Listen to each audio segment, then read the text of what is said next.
kiên cường cao quý. Nhất chi mai đại diện cho những phẩm chất tốt đẹp của người quân tử. Theo phong thủy, đây là loài cây mang lại may mắn, tài lộc, sức khỏe và hạnh phúc cho những gia đình rước nó về nhà. Nhất chi mai còn có tên gọi khác như là bạch mai, hàng mai, nhị độ mai, mai tuyết, mai trắng. Một loài mai thuộc top thập đại danh hoa nổi tiếng đẹp bậc nhất thế giới, được biết đến là vua của những loài hoa Tết.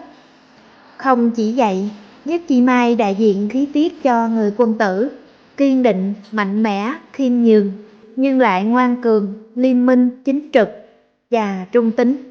Là loài mai mang nét đẹp cổ truyền, đậm nét hồn cốt dân tộc. Một ấn tượng nữa đó là vạn hoa này được mệnh danh là những bông hoa tuyết của mùa hè.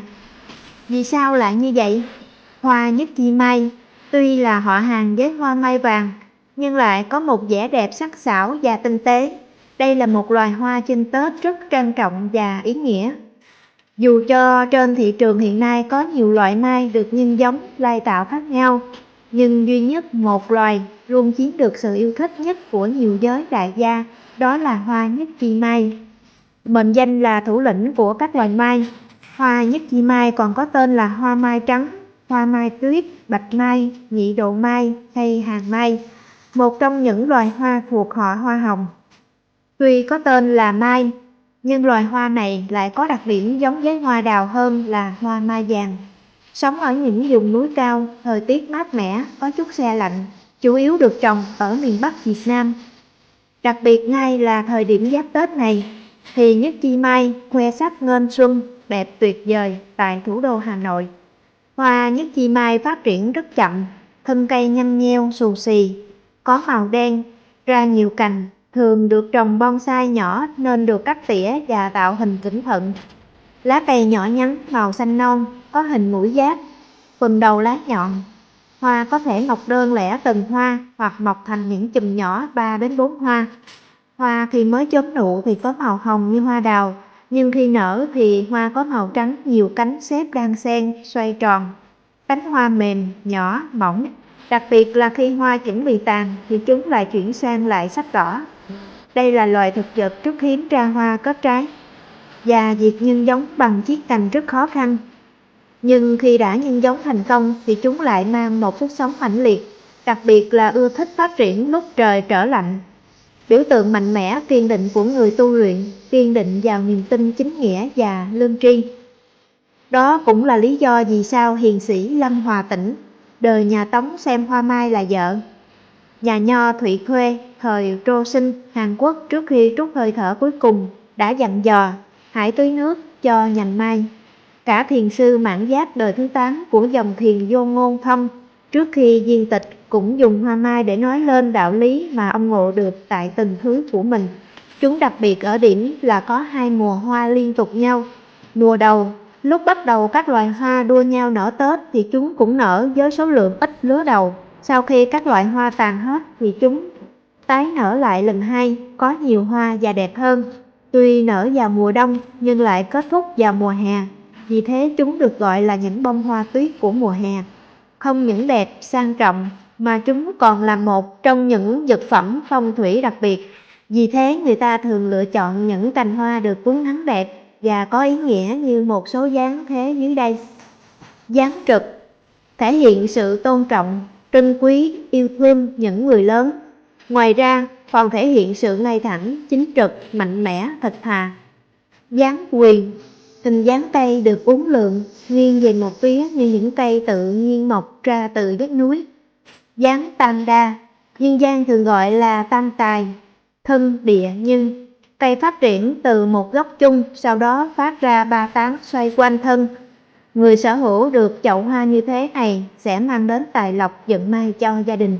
Hoa nhất chi mai được lựa chọn là loài hoa đại diện cho mùa xuân. Chúng được đưa vào vô số các tác phẩm nghệ thuật và tranh ảnh, nhất là bộ tranh nổi tiếng Mai Lan, Cúc Trúc.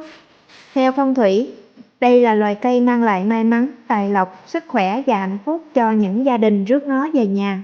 Tuy thân hình xù xì, lởm chởm, không được bằng phẳng, nhưng lại kết ra những bông hoa tuyệt vời, mang nắng, phát hoa ngay cả trong mùa đông lạnh giá. Vì thế là hoa nhất chi mai còn được mệnh danh là loài hoa quân tử, sự ngoan cường và chất phác. Dù đời bao nhiêu khó khăn thì vẫn hướng đến sự thực thà lương thiện là sẽ được tỏa sáng. Bên cạnh mang ý nghĩa về người quân tử, hoa nhất chi mai với những bông hoa trắng tinh khiết và mỏng manh cũng tượng trưng cho sự trong trắng, thuần khiết của những cô gái trẻ. Để trồng được một chậu nhất chi mai tại giai đoạn nhân cành rất khó khăn và đòi hỏi sự tỉ mỉ, kinh nghiệm mới có thể làm được, vì thế phải mất rất nhiều công sức. Tuy nhiên, không khó để có thể sở hữu cho mình một chậu nhất chi mai khi đặt mua vào lúc Tết đến xuân về. Sau đó tự chăm sóc để duy trì vẻ đẹp và hướng đến những mùa hoa tiếp theo. Hoa là tạo vật của đất trời, nên hoa cũng chứa trong mình cái đạo của tạo hóa.